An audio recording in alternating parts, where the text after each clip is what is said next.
Assalamualaikum warahmatullahi wabarakatuh. Perkenalkan, nama saya Zultakim. Saya dari Fakultas Ekonomi Manajemen. Saya berkuliah di Universitas Pamulang yang bertempatan di Tangerang Selatan. Di sini saya mendapatkan tugas dari mata kuliah Sistem Informasi Pemasaran, yaitu tugas tentang analisis kegagalan yang dilakukan oleh Transmart dari awal launching hingga sekarang. Jadi ini tugas terakhir, yaitu tugas UAS atau ulangan akhir semester dari mata kuliah Sistem Informasi Pemasaran. Baik, di sini saya akan langsung saja menjelaskan tentang analisis kegagalan yang dilakukan oleh Transmart dari awal hingga sekarang. Jadi ada beberapa strategi yang yang bisa dibilang yang menurut saya masih kurang di dalam Transmart gitu.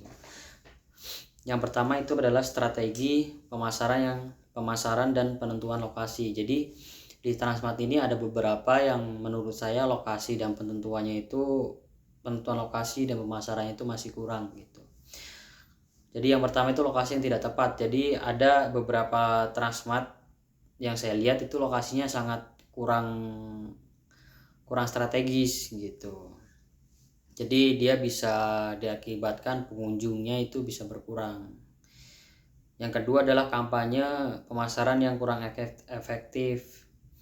Jadi kampanye itu bisa dibilang kayak promosi dia. Jadi promosi dia itu kebanyakan rata-rata yang sekarang itu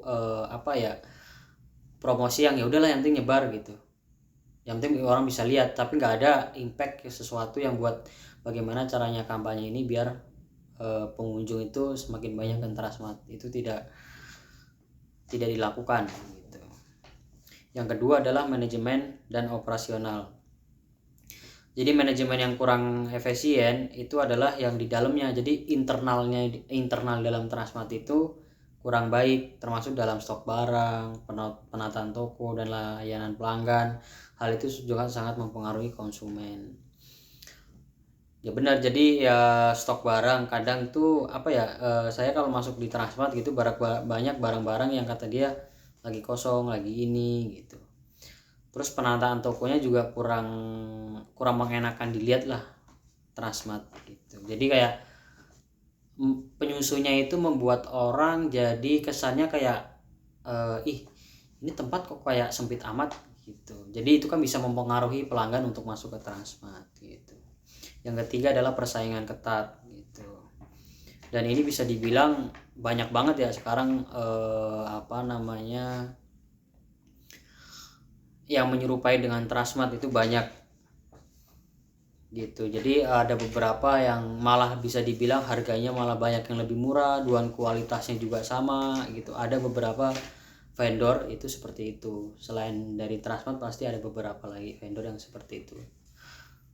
Gitu. Yang keempat yaitu ada pengalaman pelanggan. Jadi ada kualitas yang buruk gitu, ada kualitas layanan yang buruk, pengalaman pelanggan yang buruk seperti staf yang tidak ramah atau kurang terlatih. Jadi staf itu hanya kayak merespon pembeli itu kayak pemandangannya kosong gitu, nggak ada kayak mari bu, apa bu yang bisa dibantu, mau beli apa bu gitu. Jadi untuk begitu masuk pun kayak untuk responsifnya terhadap karyawan ini kurang baik kepada pelanggan gitu. Beda dengan yang di sebelah begitu belum masuk aja pasti si karyawan itu penyapaannya gitu itu membuat orang tuh tadinya ya nggak mau mampir jadi mampir. Itu yang di sebelah. Cuma kalau di Transmart ini menurut saya kurang gitu. Atau emang dia karena merasa brandnya udah gede jadi udahlah positif orang masuk gitu. Tapi itu yang membuat orang jadi kuranglah pandangannya kepada Transmart gitu. Terus yang kelima adalah penawaran produk. Jadi ada beberapa item keterbatasan varian produk. Jadi Transmart ini tidak mampu menyediakan produk yang bervariasi dan sesuai dengan kebutuhan konsumen. Karena Transmart hanya memasukkan produk yang ia produksi saja, maka dari itu banyak pelanggan beralih ke tempat lain. Saya setuju. Ya itu bisa dibilang kalau kita masuk Transmart ya itu aja gitu, nggak ada yang kayak barang hal baru ataupun apa, itu nggak ada gitu.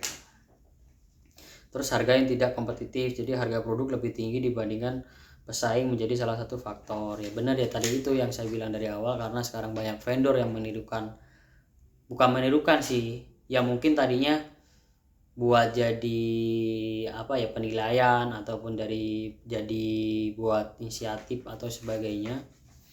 Menurut saya ya harga Transmart dengan harga yang lain, dengan yaitu tadi kapasitas sama, cuman harga lebih tinggi dari Transmart. Tapi kalau untuk vendor lain itu malah lebih jangkauan dari murah gitu, apalagi sekarang udah ada sistem online gitu kan, belanja online.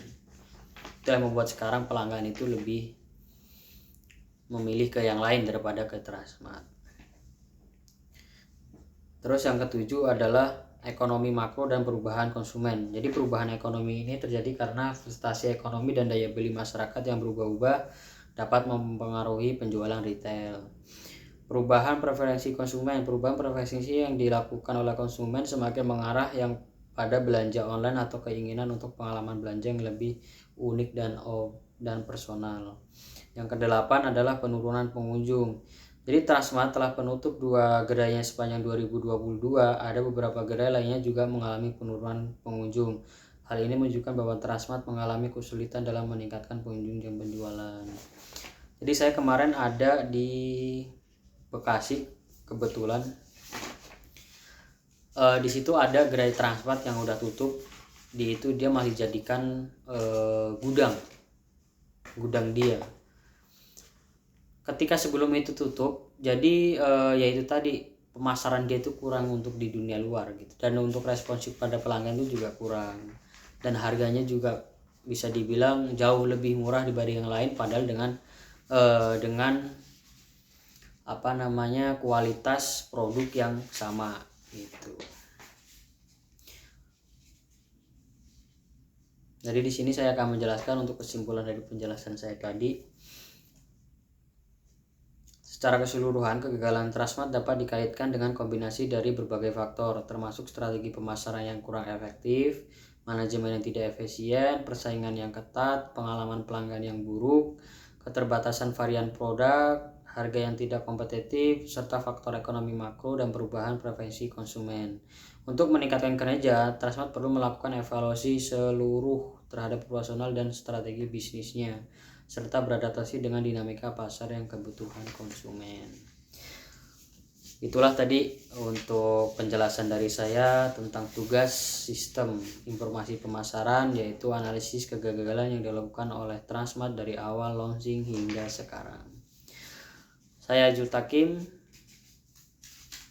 saya akhiri. Wassalamualaikum warahmatullahi wabarakatuh.